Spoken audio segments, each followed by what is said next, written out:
Have you gone through what I have written? Yes. What is your impression? Does it make things interesting or not? I Yeah, a reference to that Bhagat Singh makes it interesting because means in the sense that it is an eye catcher basically.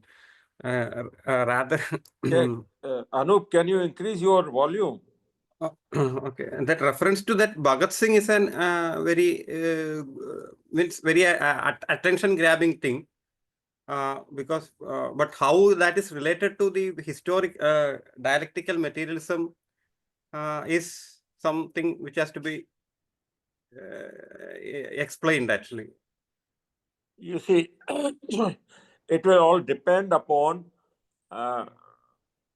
the inquisitiveness of audience. The participants. Because if nobody is interested in elaboration of that, Yeah. then there is no point in elaborating, because it will not grab the attention of the people. Yeah. But if the question which you have asked, if that kind of question comes in others' mind as to what is the relevance of this article, if then definitely it makes sense to elaborate on that. Yeah. But let this question come from others. As far as you are concerned, if you think you are also not clear what is the relevance, then certainly I can elaborate on that. Yeah. Answer one question, because you have quoted Bhagat Singh in that 2012 blog also. So Bhagat Singh confesses that he had made a mistake in his own writing. So that means towards the end he also had a better understanding about the universe and other things in a more Marxian understanding. Not exactly. What he realized, that whatever he has done has come to a naught. It has not served the purpose.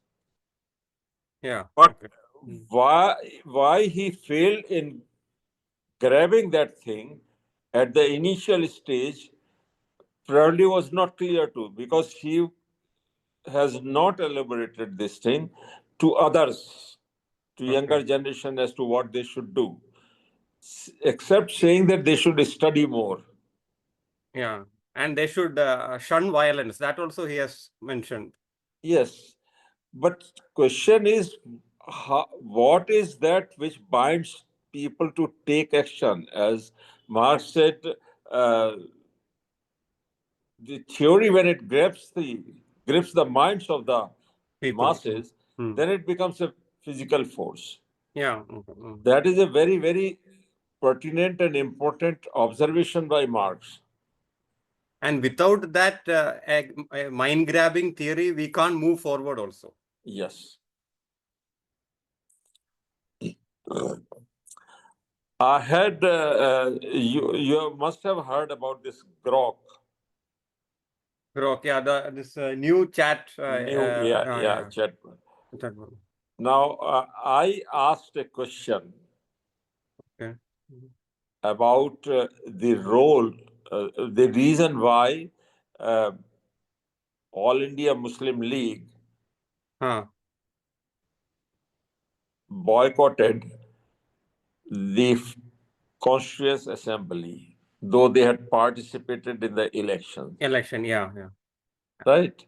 Yeah. But Grok tried to give answer and put blame on Muslim League and Jinnah.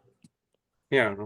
Then I questioned him, goaded him to come out with more and more answers, and then he had to submit to what I had been saying, that the responsibility lies more on the Congress.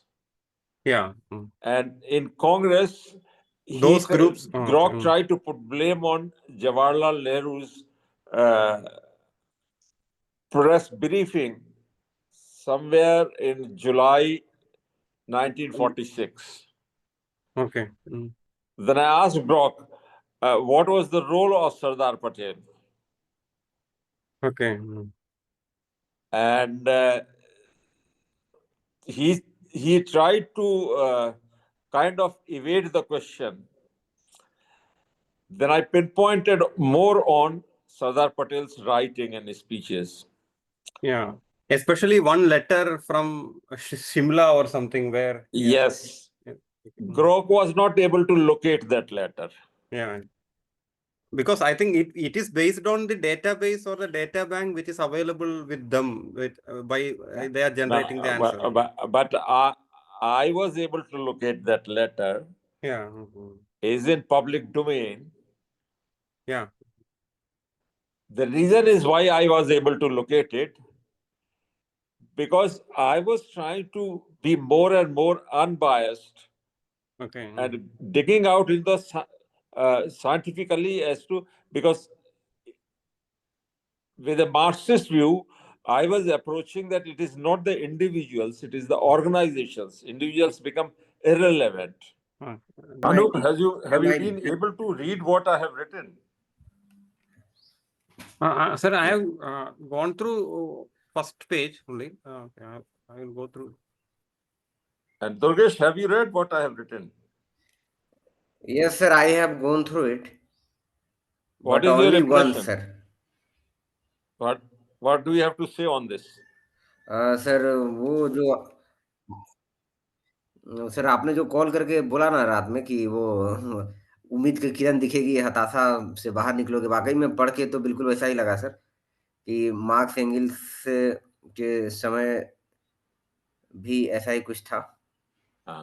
परिस्थितियाँ वैसी नहीं बनी थी, लोग वैसे नहीं मिले थे, सामूहिक विमर्श नहीं हो पा रहा था। लेकिन जब मार्क्स और एंगल्स मिले तो उन लोगों ने सामूहिक विमर्श के ज़रिए इसको 30-40 साल तक पत्राचार वगैरह के माध्यम से कंटिन्यू किया।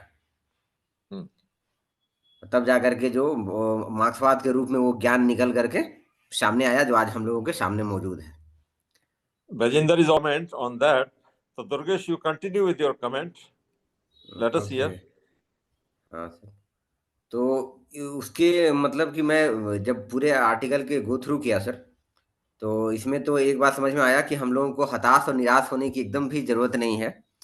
क्योंकि ये समाज का मतलब कि प्रक्रिया या बोले कि नियम ही यही है कि ऐसा ही यहाँ पे होता है कि लोग जुड़ेंगे, निकलेंगे, क्योंकि लोगों का अपना भी निजी चीज़ें हैं। तो और जैसे कि इसमें आपने मेंशन भी किया था कि मार्क्स और एंगल्स के से पहले फायरबाख ने ही जो नियम है ध्वन्यात्मक भौतिकवाद का, उसको उन्होंने किया था, लेकिन वो एकांतवास में चले गए, किन्हीं से उन्होंने डिस्कशन नहीं किया, मतलब सामूहिक विमर्श के जरिए चीज़ों को सामने नहीं ला पाए वो। लेकिन जब मार्क्स, एंगल्स और किन्हीं एक का नाम आपने लिखा था, हाँ, जोसेफ डिट्सगेन भी इससे बाहर रहे, पूरी तरह विकसित नहीं कर पाए, क्योंकि वो भी एक तरह से अकेले अकेले चल रहे थे। बीच बीच में वो अमेरिका चले जाते थे कभी अपने बिजनेस के सिलसिले में। ये मार्क्स और एंगल्स दोनों का यूनिटी जब हुई, then it continued for 40 years to develop that. This is to be noted, which is very, very important. हाँ, वाकई में सर ये एक लाइन बहुत ही इम्पैक्टफुल है, और हम लोगों के लिए काफ़ी है यही एक लाइन, कि जब मार्क्स और एंगल्स मिले और सामूहिक विमर्श किए, तब जाकर के वो लोग आज जो हम लोग जिसका समझने की कोशिश कर रहे हैं मार्क्सवाद को, हाँ। वो उसको उन्होंने रिटेन फॉर्म में दुनिया के समक्ष रखा। तो आज जो सोसाइटी फॉर साइंस करना चाह रही है, हमारे साथ भी ऐसा ही होता है। लोग जुड़ते हैं, चले जाते हैं। कुछ लोग 2-3 सेशन तक जुड़ते हैं, फिर नहीं रहते हैं। तो इससे हम लोगों को हताश, परेशान और निराश होने की आवश्यकता नहीं है, क्योंकि ये प्रक्रिया ही यही है, और हम लोग इसको सामूहिक विमर्श के ज़रिए समझ को हासिल करते रहेंगे और आगे भी करेंगे। मैं तो यही समझा था सर उसको गो थ्रू करने पे। बिल्कुल, क्योंकि ये पूर्वाग्रहों को दूर करने का और कोई तरीका नहीं है। ये स्ट्रेस करने की कोशिश की है कि सामूहिक विमर्श के बिना नहीं हो सकता है। फायरबाख भी अपने पूर्वाग्रहों से छुटकारा नहीं पा पाए, मार्क्स भी नहीं और एंगल्स भी नहीं और डिट्सगेन भी नहीं।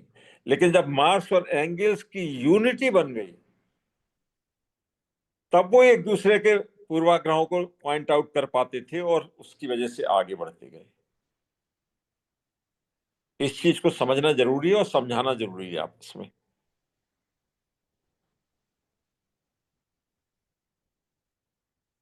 सर ये जो आपने लिखा जो है भगत सिंह का जो लास्ट में जो एक कोटिंग जो है, मतलब वो अपना फ्रंट को दिखा रहा है कि मैं जिस चीज के प्रति मैं पहले बहुत कन्विंस था, वो आज के दिन में मैं उसके साथ मेरे लिए कोई यूज नहीं है उसका, मतलब मैं उसके साथ नहीं हूँ। तो हाँ। कुछ पूर्वाग्रह हैं तो उन्होंने भी अपना पद्धति में जो था उन्होंने भी एडमिट किया और फाइंड आउट किया है। हाँ, तो वो उनका दूर हुआ उनकी परिस्थिति के कारण, जो कि उन्हें जब मौत की सजा दी गई, जब उन्हें फांसी की सजा सुनाई गई और उसके बाद जब वो जेल में थे, तब उनको ये पूर्वाग्रह दूर करने का दोनों तरीका है। एक आंतरिक द्वंद्व, आप जब बाहर की चीजों को पढ़ते हैं, जैसे मैं आपसे विमर्श कर रहा हूं, ये जरूरी नहीं कि मैं जब आपसे विमर्श कर रहा हूं, हो सकता मैंने आपका लिखा हुआ कहीं कोई पढ़ा हो और वो मेरे अपने विचार से मतभेद है, तो मेरे मन के अंदर अंतर्द्वंद जो चलेगा उससे भी दूर हो सकता है। हाँ। लेकिन पूरी तरह आइसोलेशन में अगर आप चले जाते हैं तो नहीं दूर हो सकता पूर्वाग्रह, जैसा कि फायरबाख के साथ हुआ था। और भगत सिंह के पास फिर टाइम भी नहीं था बाकी पूरा देखिए, आप वो आर्टिकल पढ़ेंगे तो उसमें सबसे ज्यादा बड़ी गलती भगत सिंह की सैंडर्स को मारने की नहीं थी, वो उनका गिरफ्तार असेंबली में बम फेंक करके अपने आप को गिरफ्तार कराना। हाँ। वो समझते थे कि उनकी गिरफ्तारी से देश जागरूक, युवा जागरूक होंगे। हाँ। अगर उन्होंने मार्क्सवाद पढ़ा होता तो उन्हें समझ आ जाता कि नहीं, उनकी शहादत से नहीं होने वाले जागरूक। हाँ। विमर्श एक अलग चीज है। तो उनकी शहादत से people have started worshipping him as God. हाँ। But people have not followed because Bhagat Singh himself was not very clear. Because Bhagat Singh had not studied Marx. This he has written in his confessions. और even शायद आपने ये भी 1948 47 कहीं पे गांधी भी confers कर रहा था क्या, मैंने सोचा था कि लोग मेरे ऊपर Yes. श्रद्धा कर रहे हैं, लेकिन actually they are looking on the organisation. Organisation, right. और ऑर्गेनाइजेशन का भी कांग्रेस का, जब तक आप इंटरनल डायलेक्टिक्स नहीं समझेंगे कांग्रेस का, that feudal consciousness was more prominent in Congress rather than the bourgeois. Nehru represented the bourgeois consciousness. Sardar Patel, Gandhi, they represented the feudal consciousness. That's why Congress, from time to time, took many retrogressive steps. Though Nehru had been trying to push forward strengthening democracy, that was very essential in that time, and at the same time industrialization also. But feudal elements were not in favor of industrialization. They were limited only to the bourgeois democracy, to just let the esteem of people or resentment of people to be subsided. But in fact of the economic activity, the productive activity, Marx had very clearly shown this, that feudal lords, when bourgeois production started and workshops were there, the government put restriction that not more than 10 people can work under one roof. Because feudal lords thought that if industrialization will take place, then who will till the land? Yeah. So this was the conflict between the feudalism and capitalism. और I think आपने एक बार एक seminar में ये भी बोला था कि 1975 जो इमरजेंसी है, that is actually A conflict between the feudal elements and the bourgeois democracy. Yes.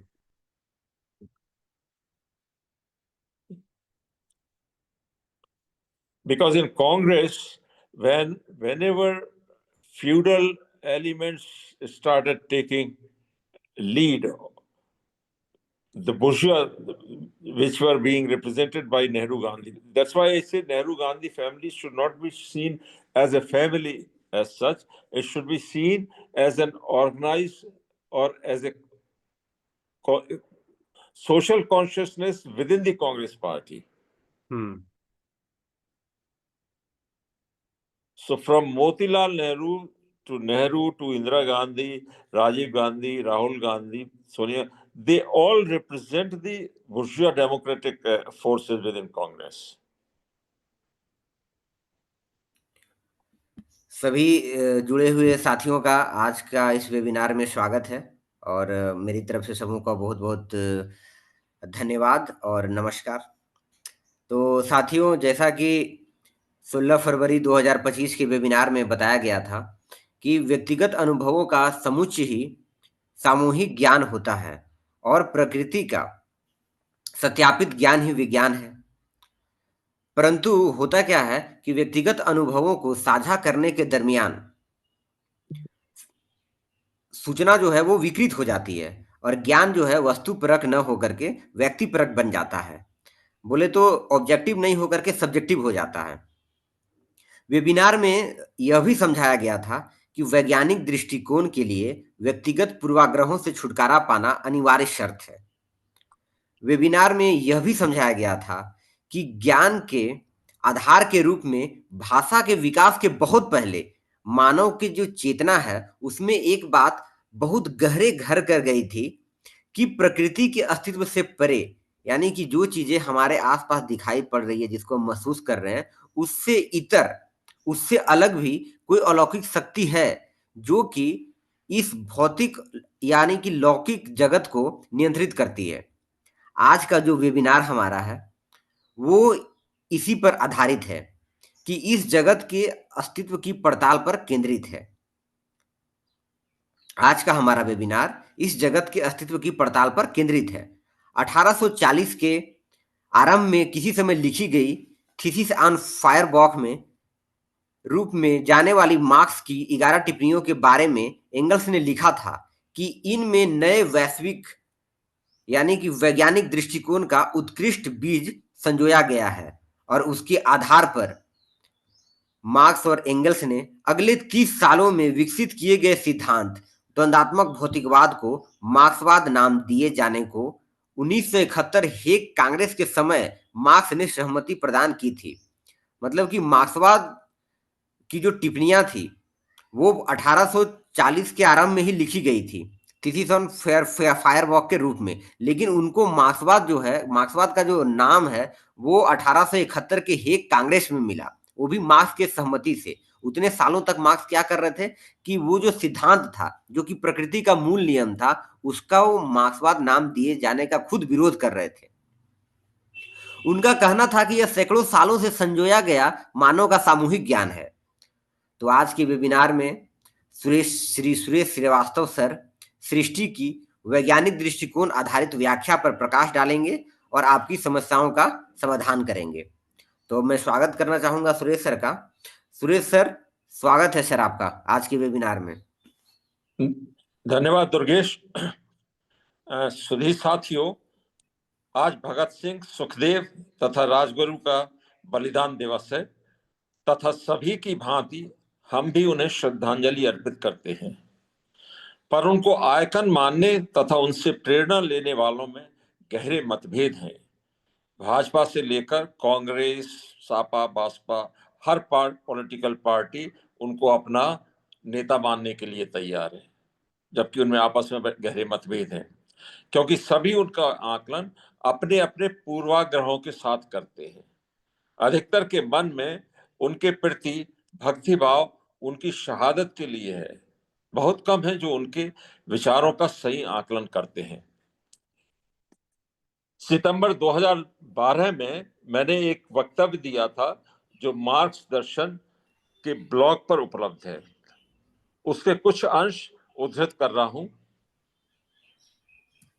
मैंने उसमें लिखा था, इसी दौर के अंत में उन्होंने दो ऐसे रोमांटिक आदर्शवादी काम किए जो उनके और उनके उद्देश्य के लिए आत्मघाती सिद्ध हुए। एक था सैंडर्स की हत्या करना और दूसरा था सेंट्रल असेंबली में बम फेंकने के बाद अपनी गिरफ्तारी देना।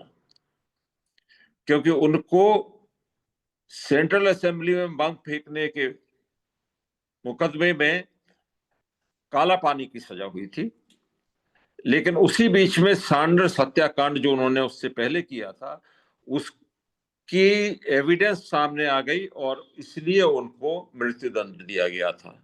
अगर उन्होंने सेंट्रल असेंबली में बम न फेंका होता और गिरफ्तारी न दी हुई होती तो शायद वो बहुत कुछ और आगे कर सकते थे। खैर, ये चीजें इतिहास इन चीजों का उत्तर नहीं देता है। उसी अपनी स्वीकारोक्ति में भगत सिंह लिखते हैं, मैं जानता हूं बदली हुई परिस्थिति ने, ये सुखदेव को लिखे हुए पत्र में लिखा था उन्होंने, बदली हुई परिस्थिति ने हम दोनों को अलग अलग तरीके से प्रभावित किया है। बाहर तुम्हें जिन चीजों से नफरत थी वे ही अब तुम्हारे लिए जरूरी हो गई हैं। इसी प्रकार मैं जिन चीजों का दृढ़ता से समर्थन करता था उनकी अब मेरे लिए कोई अहमियत नहीं रह गई है। इसी लेख के अंत में मैंने लिखा था, अंत में मैं यही कहना चाहूंगा कि भगत सिंह अपने क्रांतिकारी आयाम में सजग रूप से पूरी ईमानदारी और प्रतिबद्धता के साथ शोषण विहीन समाज की स्थापना के लिए पूर्ण रूप से समर्पित तथा संघर्षरत थे। पर वैचारिक आयाम में वे अपने आप को अपनी निम्न मध्यवर्गीय मानसिकता से मुक्त नहीं कर पाए थे, क्योंकि उस समय की ऐतिहासिक परिस्थितियों के कारण उन्हें मार्क्सवाद के दार्शनिक आयाम को समझने का मौका ही नहीं मिला था। मैं चाहूंगा कि आप सब इस लेख को अवश्य पढ़ें। जैसा कि 16 फरवरी के वेबिनार में समझाया गया था, लाखों साल की जैविक विकास प्रक्रिया के बाद अस्तित्व में आई मानव प्रजाति अन्य जीवों से गुणात्मक रूप से भिन्न है, क्योंकि मानव व्यक्तिगत तथा सामूहिक श्रम शक्ति के द्वारा प्रकृति प्रदत्त चीजों को उपभोग योग्य बनाते हैं और इस उत्पादन प्रक्रिया के दौरान प्रकृति के नियमों का सही सही ज्ञान हासिल कर अपनी श्रम शक्ति की क्षमता तथा उत्पादकता बढ़ाते हैं। एक अर्थ में वे अपने भौतिक जीवन का निर्माण स्वयं करते हैं। अगर इस निर्माण प्रक्रिया में पृथ्वी जननी है तो मानवीय श्रम जनक है। यही मानव का प्रकृति के साथ द्वंद्वात्मक संबंध है। अमूर्त चिंतन की क्षमता के कारण मानव ऐन्द्रिक संज्ञान से इतर चीजों की कल्पना कर सकता है और प्रकृति के नियमों का अनुकरण कर उन्हें मूर्त रूप प्रदान कर सकता है और इसके द्वारा ही परिकल्पना को सत्यापित कर सकता है। यही है वैज्ञानिक पद्धति जिसके जरिए मानव प्रकृति के अनजाने पहलुओं के बारे में सत्यापित ज्ञान अर्थात विज्ञान का विस्तार करता आ रहा है और उत्पादक शक्तियों का विकास करता आ रहा है। नए ज्ञान की शुरुआत किसी नई चीज या स्थिति के बारे में उत्सुकता से होती है। अनुभव, सत्यापित ज्ञान तथा तर्क के आधार पर अनजाने पहलुओं की व्याख्या या परिकल्पना की जाती है। नई अवधारणा अनेकों वक्तव्यों तथा धारणाओं से मिलकर बनी होती है जो तार्किक रूप से संबद्ध होते हैं। जो अवधारणा व्यापकतम परिस्थितियों में सही सही व्याख्या करने में सफल होती है वह सिद्धांत का रूप ले लेती है।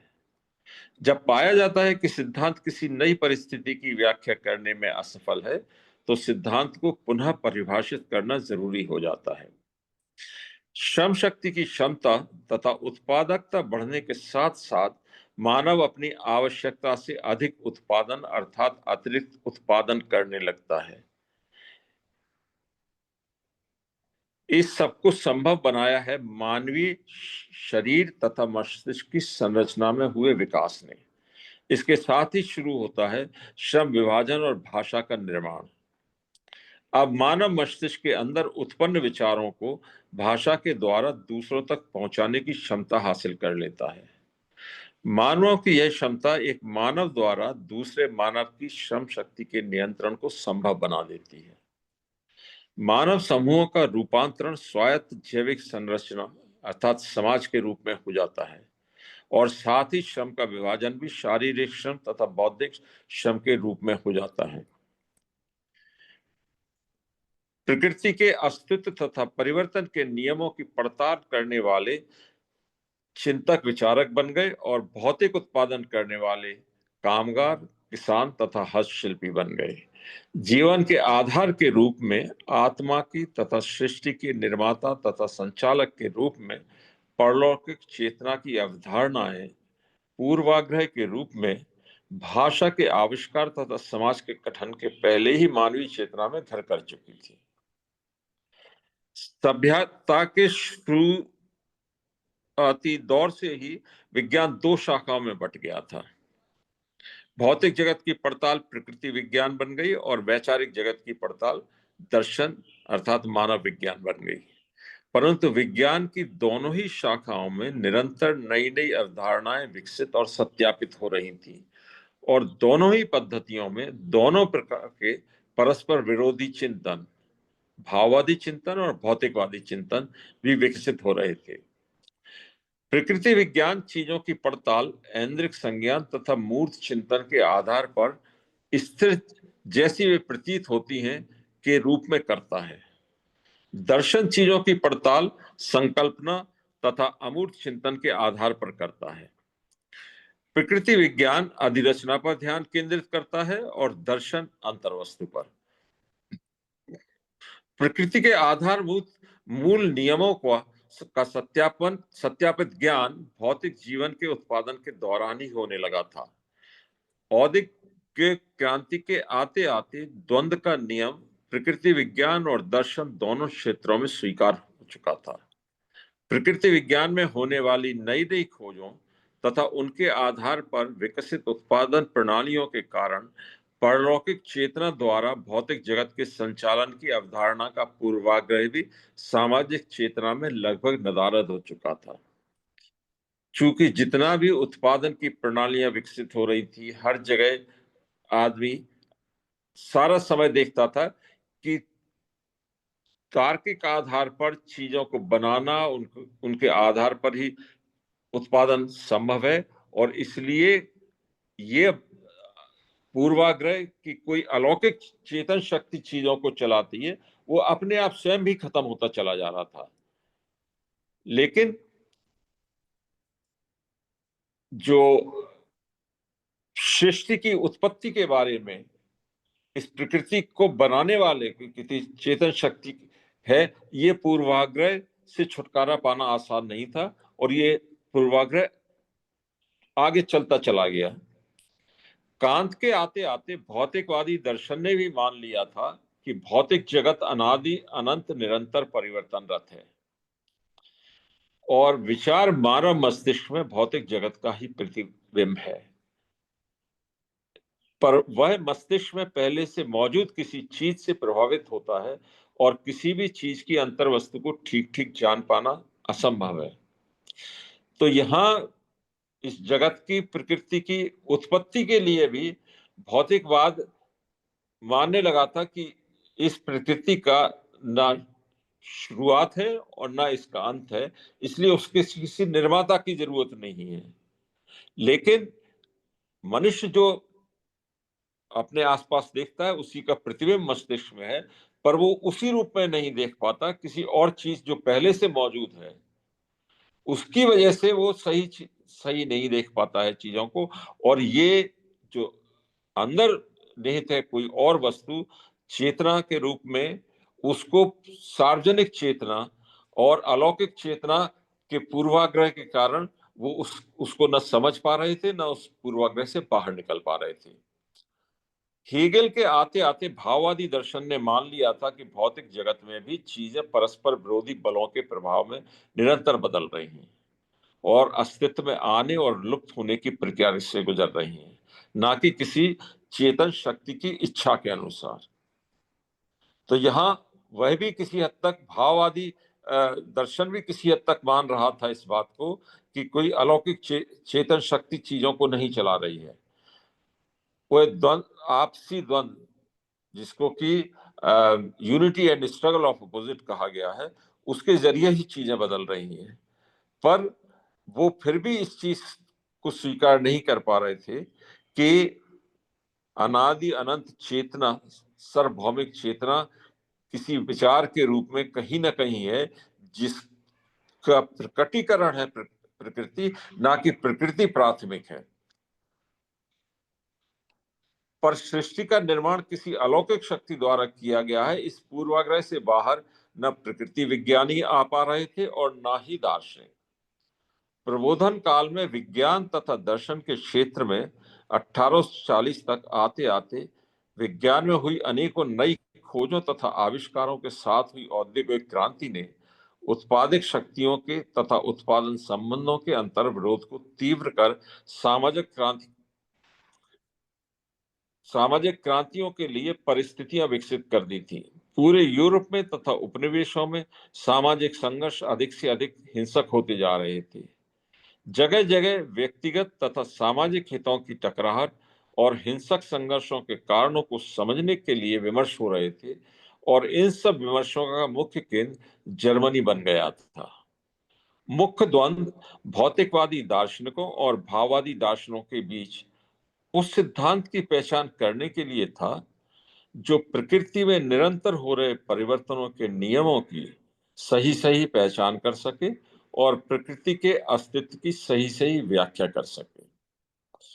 फायरबाख उस सिद्धांत जिसे मार्क्स ने आगे चलकर द्वंद्वात्मक भौतिकवाद के रूप में विकसित किया के मूल बीजों को इकट्ठा करने में सफल रहे थे, पर रूढ़िवादियों के विरोध के कारण वे एकांतवास में चले गए और उनके द्वारा संजोए गए बीज हवा पानी के अभाव में अंकुरित न हो सके। जो ज्ञान फायरबाख ने हासिल कर लिया था वो उसको आगे बढ़ाने में सफल नहीं हुए। पर कहते हैं जब किसी विचार का समय आ जाता है तो उससे फैलने से कोई नहीं रोक सकता है। वैचारिक संघर्ष में हीगेलवादी और हेगेल का द्वंद्ववाद अग्रिम पंक्ति में थे, लेकिन परलौकिक चेतन सत्ता के अस्तित्व का पूर्वाग्रह व्यक्तिगत चेतना में तथा समाज के एक बड़े हिस्से की चेतना में मौजूद होने के कारण सिद्धांत अपने सही रूप में सामाजिक चेतना में प्रकट नहीं हो पा रहा था। फायरबाख की तरह Karl Marx, Friedrich Engels, Joseph Dietzgen आदि अनेकों दार्शनिक द्वंद्वात्मक भौतिकवाद की मूल अवधारणाओं को समझ रहे थे, पर सामूहिक केंद्रित विमर्श के अभाव में वे उसे सिद्धांत के स्तर तक नहीं पहुंचा पा रहे थे। यही चीज हम आज भी देख रहे हैं, कल भी देख रहे थे और पिछले 100 साल से देख रहे हैं। जब प्रेरणा यहाँ की कम्युनिस्ट पार्टी ने सोवियत क्रांति से प्रेरणा तो ली थी, लेकिन सिद्धांत को समझ न पाने के कारण वो ना तो उस सिद्धांत को यहाँ आगे बढ़ा पाए, ना आजादी के आंदोलन को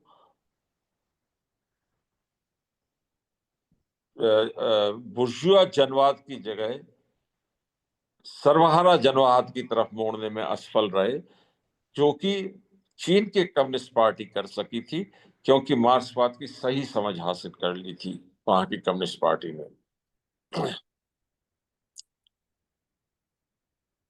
तो सामूहिक केंद्रित विमर्श के अभाव में सिद्धांत के स्तर तक नहीं पहुंचा सके थे। वह भूमिका निभाने के लिए मार्क्स एंगल्स के द्वय की तथा केंद्रित सामूहिक विमर्श की जरूरत थी, और 40 साल के अनथक प्रयास के बाद सृष्टि की द्वंद्वात्मक भौतिकवादी समझ को मार्क्सवाद के नाम से जाने जाने वाले सिद्धांत के रूप में सत्यापित करने में सफल रहे। यहाँ मैं आपको एक बहुत इंपॉर्टेंट पॉइंट सामने रखना चाहता हूं।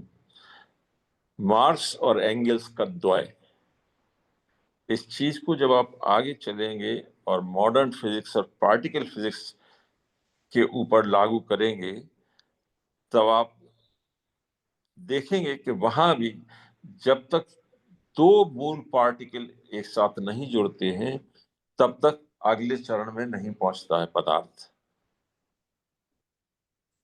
इस चीज को सिर्फ अभी ध्यान में आप रखें, आगे चलेंगे तो आपको ये चीज और अच्छी तरह समझ आएगी कि मार्क्स और एंगल्स के अलग अलग और मार्क्स और एंगल्स के एक साथ मिलने में क्या फर्क था। मार्क्सवाद के अनुसार सृष्टि का अस्तित्व भौतिक है, अर्थात सृष्टि में सभी कुछ पदार्थ के अत्यधिक सूक्ष्म कणों जो स्वायत्त तथा निरंतर गति में है के संयोजन से बना है। हर कण की मात्रा और गति निश्चित है और इस कारण हर कण की ऊर्जा तथा आवेग निश्चित है। इन कणों के बीच संयोजन उनके एक दूसरे के चारों ओर घूमने से होता है, पर उनका अपना स्वतंत्र अस्तित्व और गुण बरकरार रहता है। ये जो कणों का संयोजन है, ये जब तक संयोजन नहीं होगा दो कणों का, तब तक पदार्थ की अगली चरण और सूर्य, चंद्रमा, पृथ्वी, एटम, जितने भी आगे के सब अणु परमाणु हैं, वो उनका निर्माण नहीं हो सकता जब तक मूल कणों में दो कणों के बीच में वह संबंध स्थापित नहीं होता, जिस संबंध को मैंने मार्क्स और एंगल्स के ऊपर लागू करके समझाने की कोशिश की है। तो आप पाएंगे कि ये द्वंद्वात्मक भौतिकवाद के जो नियम हैं वो जीवन के हर पहलू में लागू हो सकते हैं, और ये जब आप समझ लेंगे तब आपको समझ आएगा कि मूल, पूंजी, धन, संपत्ति, इन सब में क्या फर्क है और किस तरीके से चेतना का विकास होता है। पूंजीवादी चेतना हो, सामंतवादी चेतना हो, इन सब चीजों को समझने के लिए बहुत जरूरी है कि आप इन चीजों को इस मूल से समझें कि ये मूलभूत नियम क्या है।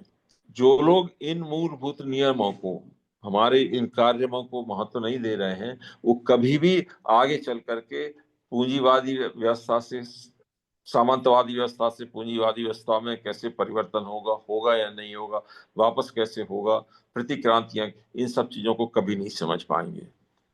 लेकिन आप लोग जो इन चीजों को मूल से पकड़ने की कोशिश कर रहे हैं, मुझे पूरा भरोसा है कि कुछ ही दिनों में आप इन सब चीजों को अपने निजी जीवन में, सार्वजनिक जीवन में, राजनीतिक जीवन में लागू करेंगे बार बार, और इसमें पारंगत होते जाएंगे।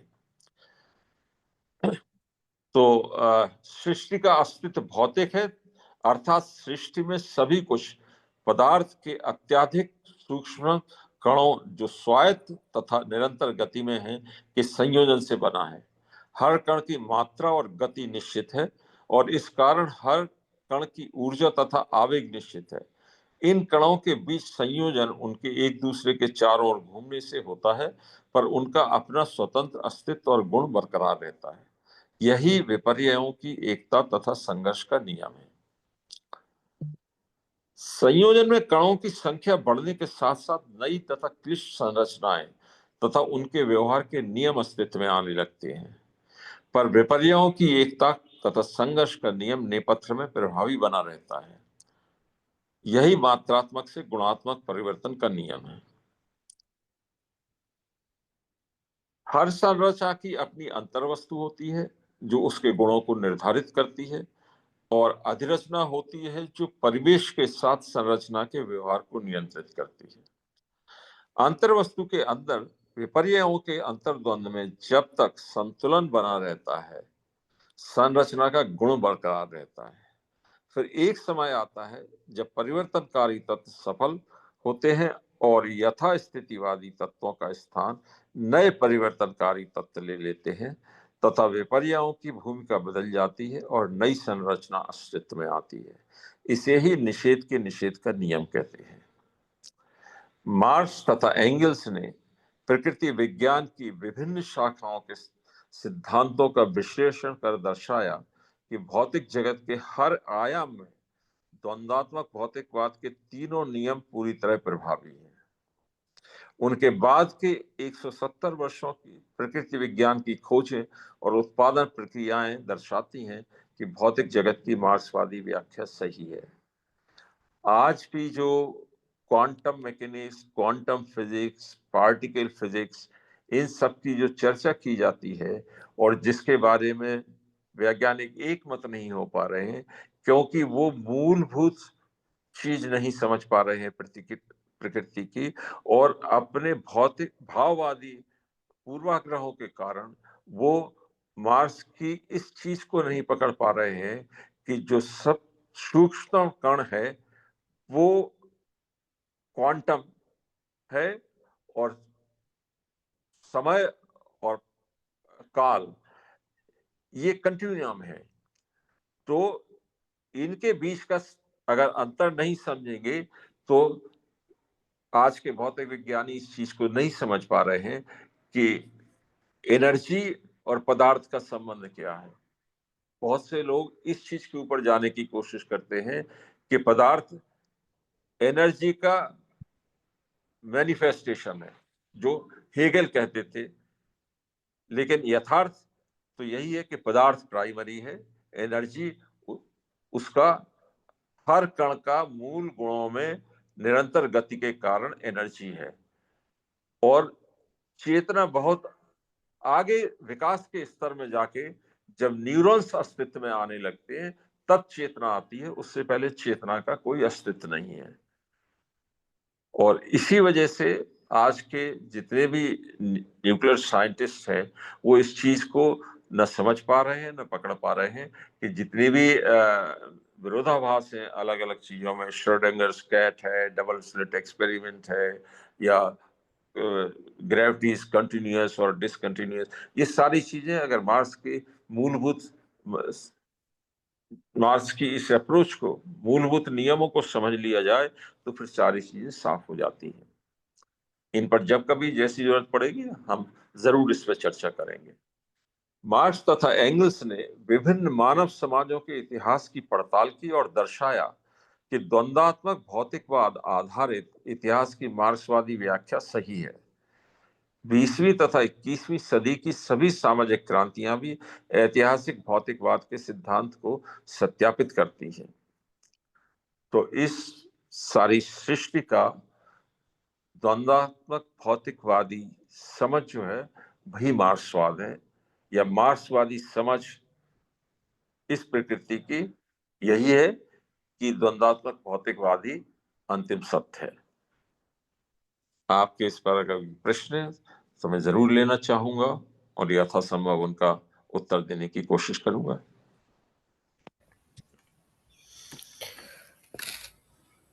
धन्यवाद सुरेश सर, बहुत बहुत आभार आपका।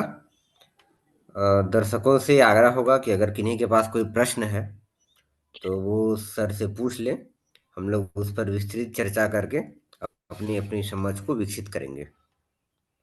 अनूप सर, कोई सवाल है क्या? सर,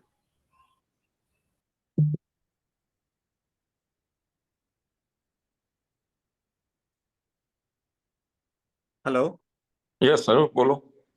हाँ, ये जो आपने लिखा है कि मार्क्स ने उनका नाम अपना ये सिद्धांत में देने के लिए राजी हुआ था, लेकिन पहले वो उसके लिए मना कर रहा था क्योंकि वो अपना सिद्धांत नहीं है, प्रकृति के बारे में अब तक का बहुत कुछ सिद्धांत नॉलेज का एक समुच्चय है करके। तो लेकिन आगे भी यही इसी के बेसिस पे ऑब्जर्व्ड डेटा आएगा करके उनको वो लोग श्योर था कि प्रकृति के बारे में जो भी डेटा फ्यूचर में भी आएगा इस सिद्धांत के अंदर वो एक्सप्लेन हो पाएगा करके। यस, प्रश्न आपका समझ नहीं आया मुझे। सर, ये जो 170 ईयर्स तो अभी हो गया, मतलब वो जो नाम देने के बाद तो उस समय उन्होंने ये जो सिद्धांत डबल मतलब उनके नाम दिया है उस सिद्धांत को। तो क्योंकि अब उस समय तक का ऑब्जर्व डेटा उससे उस सिद्धांत से एक्सप्लेन हो रहा था, और फ्यूचर में भी ऐसे एक्सप्लेन हो पाए करके वो लोग श्योर था ना? यस, श्योर इसलिए था कि उनको ठीक से समझ आ गया था इस रूप में कि भौतिकवादी दार्शनिक और भाववादी दार्शनिक पिछले 3000 सालों से जो विचार विमर्श कर रहे थे और जो जो अवधारणाएं सत्यापित होती जा रही थी और जिनके आधार पर पूरा भौतिक जगत का विकास हो रहा था, हाँ रेलगाड़ियां हैं, जहाज हैं, हवाई जहाज हैं, जो कुछ भी मानव निर्मित हो रहा था वो सब उन्हीं नियमों के आधार पर हो रहा था और उन्हीं नियमों की समझ को सत्यापित कर रहा था। इसलिए मार्क्स और एंगल्स ने को सिर्फ ये समझना था कि चेतना प्राथमिक है या पदार्थ प्राथमिक है। पिछले 3000 साल में वही विमर्श चलता रहा है और आज भी चल रहा है। हाँ, आज भी चल रहा। हाँ, इसका समाधान इसी में होता है कि, और ये जो द्वंद्ववाद का नियम है ये पूरी तरह एक्सेप्ट हुआ, लेकिन हेगेल इसके आगे इसका न जवाब नहीं दे पाए कि अगर कहीं से शुरू है तो फिर उससे पहले क्या था। अच्छा। तो ये पूर्वाग्रह जो है आज के भौतिक वैज्ञानिकों का या औरों का कि पृथ्वी का कहीं ना कहीं तो शुरू है, तो अगर आपने ये पूर्वाग्रह पर हट पकड़ लिया तो फिर आपको कोई ना कोई बनाने वाला चाहिए। हाँ और यही सबसे बड़ा अंतर्विरोध है जिसको मार्क्स ने और एंगल्स ने इस जरिए के अगर आगे भी अनंत है और पीछे भी अनंत है, इसका ना कोई बिगनिंग है ना एंड है, सारी जगह यही नजर आ रहा है, सारा ज्ञान इसी पर आधारित है। Conservation of energy, conservation of momentum, conservation of mass, ये सारी चीजें सत्यापित होती जा रही थी लगातार और उनके का कोई भी अपवाद नहीं मिल रहा था। तो इसलिए ये मानना ही बेहतर था और अंतर विरोध को दूर करने का यही एकमात्र रास्ता था। जो लोग इसको नहीं मान रहे थे वो आज भी नहीं मान रहे हैं और उसी उलझन में फंसे हुए हैं। तो मार्क्स और एंगल्स ने प्रकृति के मूलभूत नियम को सत्यापित करके उसको अंतिम सत्य बता दिया। और भी बहुत सारे नियम हैं जिनको जानकारी अंतिम ज्ञान मानी जा सकती है, कि जैसे गुरुत्वाकर्षण का नियम है कि ग्रह आपस में एक दूसरे को खींचते हैं, इसका कोई अपवाद नहीं होने वाला है। हाँ हाँ। और सर लेकिन आपने और आगे जाकर के प्रकृति के बहुत सारे रहस्य हैं, उनके बारे में ज्ञान, नया नया ज्ञान आता जाएगा। जैसे जैसे नई परिस्थितियां सामने आती जाएंगी वैसे वैसे आता जाएगा। अब जैसे गुरुत्वाकर्षण का नियम है, बहुत सूक्ष्म स्तर पर गुरुत्वाकर्षण का नियम उस रूप में लागू नहीं होता जिस रूप में हम लोग मानते हैं अपने जीवन में। हम्म रोजमर्रा की जिंदगी में गुरुत्वाकर्षण का नियम जिस रूप में लागू होता है वो पार्टिकल लेवल पर लागू नहीं होता है। तो ये भी द्वंद्वात्मक भौतिकवाद के नियमों में ही है कि कुछ कुछ परिस्थितियों या कुछ चीजों पर नियम लागू होते हैं, नई परिस्थितियां नई चीजें आने पे नए नियम अस्तित्व में आते हैं। और सर आप ये लिखा है कि जो कांत के टाइम आते आते हाँ सामूहिक सामाजिक चेतना में जो एक पारलौकिक चेतना का आवश्यकता है, मतलब पारलौकिक चेतना के बारे में जो अवधारणा है वो पूर्वाग्रह ऑलमोस्ट नारद हो चुका है, मतलब। लेकिन ये सामूहिक चेतना, मतलब आप ये बोल रहे जो फिलोसफर्स के बीच में ये ऑलमोस्ट एस्टेब्लिश हो गया था कि एक्स्ट्रा टेरेस्ट्रियल करके कोई एंटिटी नहीं है।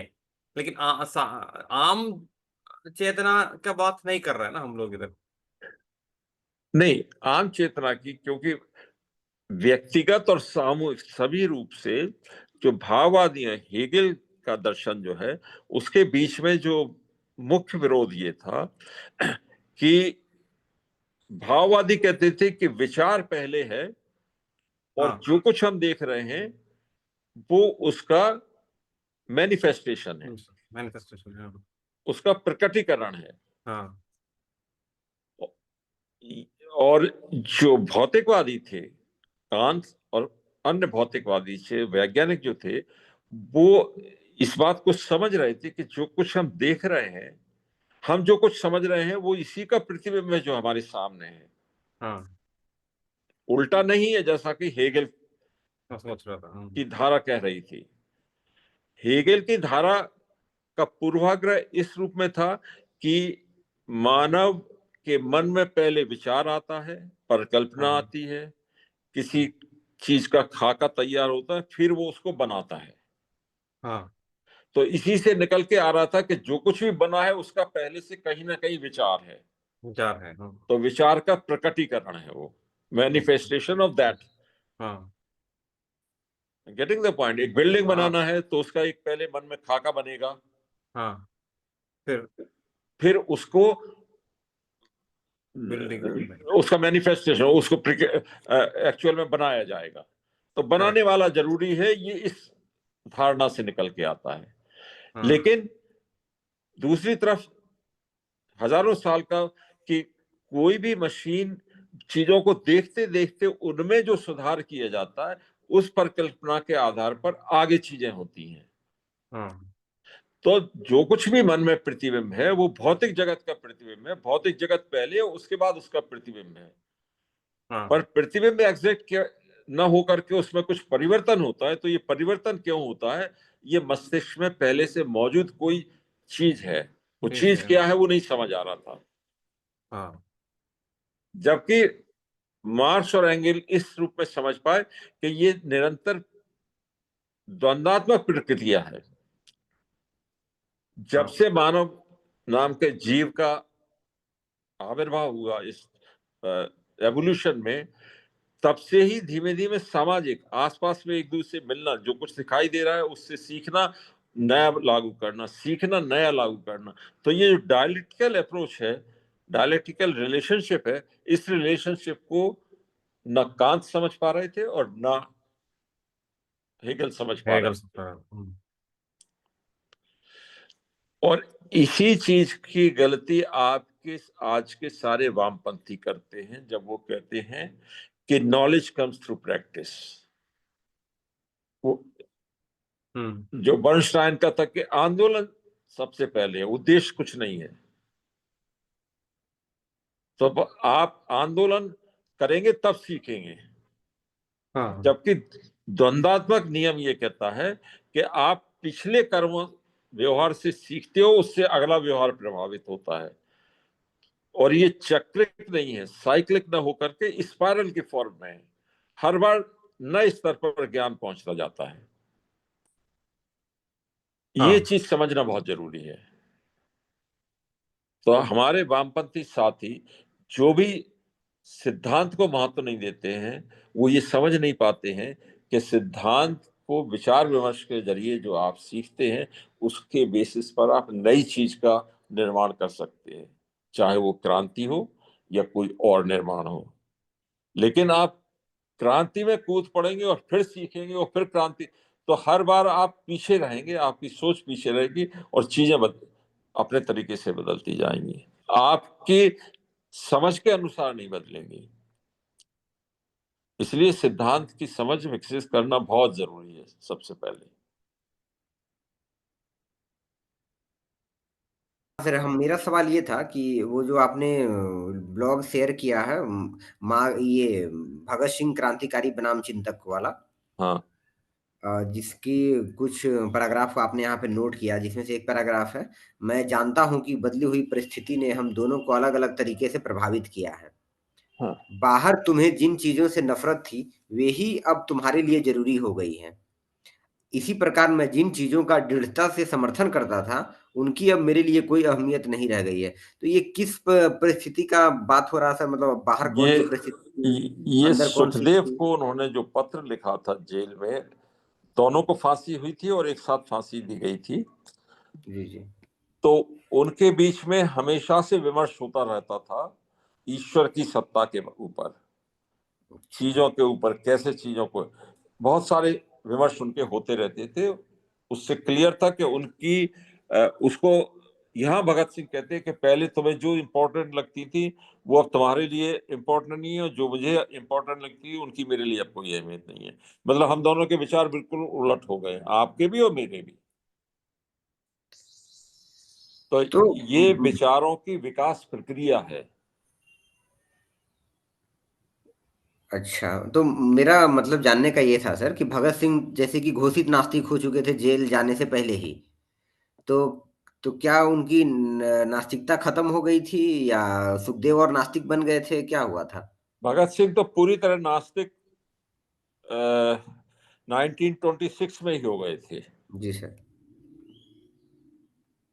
लिखा उन्होंने बाद में, मैं नास्तिक क्यों हूं, लेकिन उसी में वो लिखते हैं कि जब 1926 में उन्होंने पढ़ना शुरू किया और इस चीजों के ऊपर बहस करना, तभी उन्हें क्लियर हो गया था कि कोई अलौकिक शक्ति का अस्तित्व नहीं है और ना उसकी जरूरत है।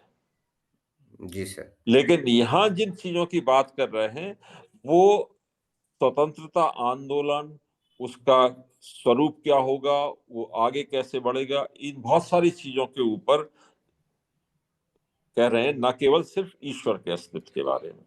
Okay sir. उसके बारे में तो उनके विचार वही थे जो 1926 में बन चुके थे। जी सर। जी सर। लेकिन क्रांति के बारे में पहले वो रोमांटिक क्रांतिकारी थे, बाद में उन्हें समझ आया कि पर्सनल शहादत देने से फायदा नहीं है। ये बहुत सारी चीजें हैं, पूरा विस्तार में रहा होगा उनके मन में। जब उन्होंने सुखदेव को पत्र लिखा तो उसमें किसी एक विषय के ऊपर मतभेद के बारे में नहीं लिखा था, वो तो उन दोनों के पूरे क्रांतिकारी जीवन में आपस में जितने भी जब जब भी हुए होंगे मतभेद, उन सबको समेट करके उन्होंने एक ही बात कही थी कि जो चीजें मेरे लिए पहले इंपॉर्टेंट थी उनकी मेरे लिए अब कोई अहमियत नहीं रह गई। और इस एक और इसमें बात सर, इसमें कि एक और बात है, जो जैसे उन्होंने बिफोर ये जो एडमिशंस लिखने से पहले, या जब वो बाहर था, मतलब जेल के बाहर था, तो violence as a means use कर सकता है, वो सोच था। लेकिन अभी जेल के बाद उन्होंने लिखा भी है कि वायलेंस को आपको use as a means use करके बदलाव नहीं लेके आ सकता। वो उन्होंने एग्री किया। ये बहुत बड़ा बदलाव था, बहुत बड़ा बदलाव था। और सर, लेकिन इस पॉइंट पे एक कंफ्यूजन लोगों को आता है कि फिर ये लेनिन और जो मावो जो अकम्प्लिश किया था, तो मतलब वो एक पूर्वाग्रह ये भी है कि they accomplished all this through violence, मतलब ये लेकिन हाँ, ये बहुत बड़ा गलतफहमी है। गलतफहमी है और हाँ, गलत प्रोपोगंडा है। वायलेंस बड़ा क्लियर, मार्क्सवादी कहते हैं कि वायलेंस तो दूसरी तरफ से होता है। अगर चीजें जैसी बदल, अगर आप मेरा अधिकार मुझे दे देंगे तो मुझे वायलेंस की क्या जरूरत है। हैव नॉट्स को, विपन्नों को, मजदूरों को, किसानों को उनका अधिकार दे दिया है तो उन्हें लड़ने की जरूरत क्या है। आप उनको उनका अधिकार नहीं दे रहे हैं। लड़ाई की हाँ, पहल, देखिए ऑर्गेनाइज फोर्स किसके पास होता है, स्टेट वो स्टेट तो पास। राजसत्ता के पास है ना। हाँ, हाँ, वायलेंस तो गरीब आदमी, कमजोर आदमी कहां से वायलेंस करेगा। फौज तो, ऑर्गेनाइज फोर्स तो उन्हीं के पास होता है, राजसत्ता के पास। तो लेनिन या माओ से तुंग ने जो भी वायलेंस की है वो अपने सेल्फ डिफेंस में की है। उसके लिए तो महात्मा गांधी भी कहते थे कि सेल्फ डिफेंस में हिंसा हिंसा नहीं है। हाँ।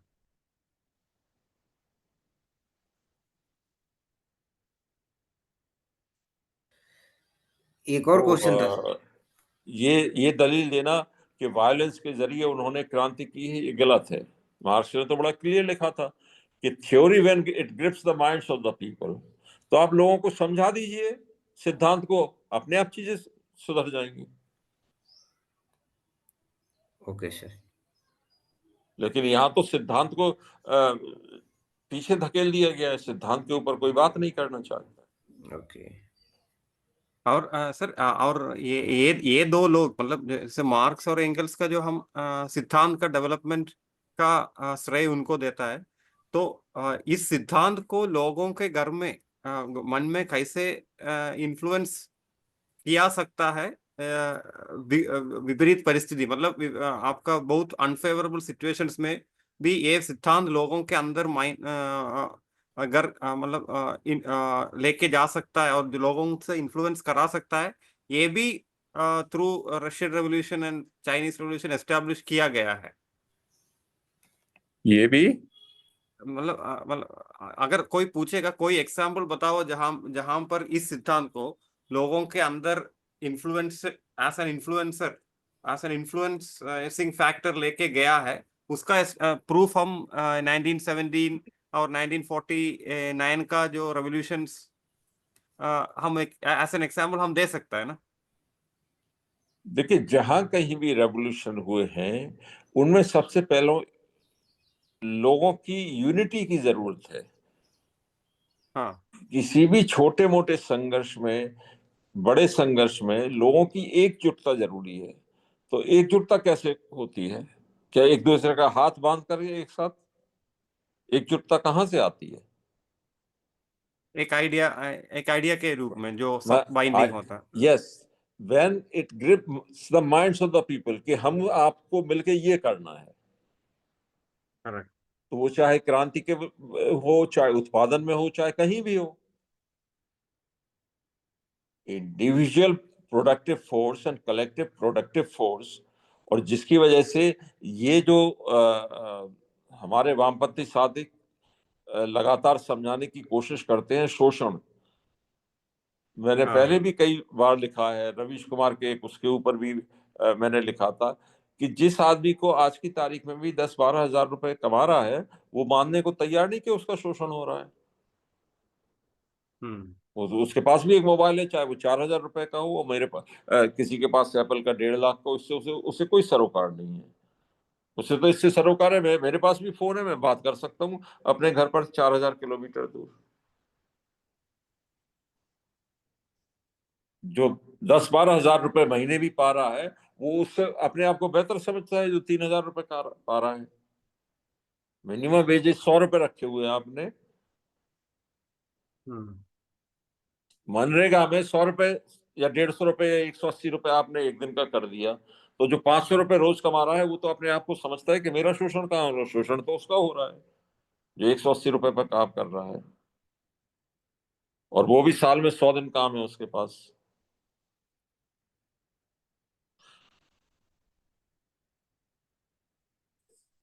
लेकिन सामूहिक रूप से जो उत्पादन हो रहा है वो व्यक्तिगत कुछ लोगों के हिस्से में जा रहा है, ये उसको नहीं समझ आती, क्योंकि हमें उस नजरिए से हम समझाने की कोशिश नहीं करते। नहीं करता है।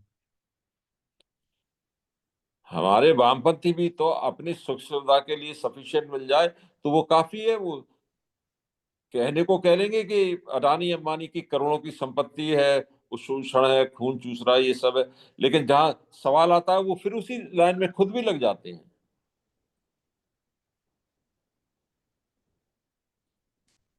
तो ये जब तक अतिरिक्त उत्पादन, अतिरिक्त मूल्य बहुत बाद में आता है, पहले अतिरिक्त उत्पादन। तो उत्पादन है। अतिरिक्त उत्पादन का चरित्र क्या है और अतिरिक्त मूल्य का क्या मतलब है, उससे पहले समझना होगा मूल्य क्या है। करेक्ट। तो इन चीजों को हमारे वामपंथी साथी सोचने के लिए तैयार नहीं है, न इसकी जरूरत समझते हैं। पर उसको समझे बिना आप आगे नहीं बढ़ सकते। और उसको लोगों को ये बिना समझा के आप उसको अपने पीछे लामबंद भी नहीं कर सकता। कतई नहीं कर सकते।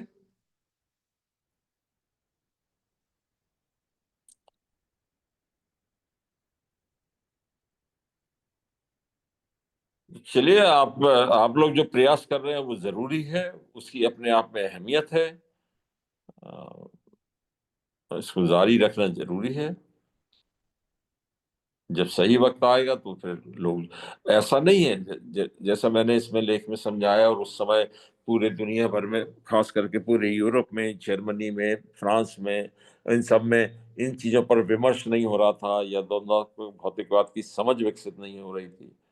वहां भी हो रही थी, छुटपुट हो रही थी। जैसे जैसे एकजुटता होती गई तो यूरोप में इतनी सारी क्रांतियां क्यों हुई? जब एकजुटता हुई लोगों की तो क्रांतियां हुई, नहीं है एकजुटता तो बिखरे बिखरे हुए हैं। आज की तारीख में हमारे यहाँ वामपंथियों का जो दायित्व है एकजुटता के लिए, कि इस समय कांग्रेस के अंदर जो आंतरिक संघर्ष चल रहा है सामंतवादी चेतना और बुर्जुआ चेतना के बीच में, उसमें बुर्जुआ चेतना और बुर्जुआ डेमोक्रेटिक फोर्सेस का समर्थन करना चाहिए, जिनका प्रतिनिधित्व राहुल गांधी कर रहे हैं, ना कि कांग्रेस के अंदर मौजूद उन तत्वों का जो सामंतवादी ताकतें हैं। जी और सर। हमारे वामपंथी साथी, चूंकि सिद्धांत की कमी है उनके बीच में, सिद्धांत की समझ नहीं है, इसलिए वो सही निर्णय नहीं ले पाते हैं।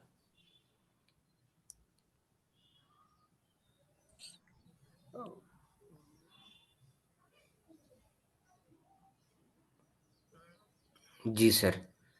तो ये उग्रनाथ सर लग रहा है बाई गलती से ऑन हो गया है इनका, और शायद उग्रनाथ सर है नहीं।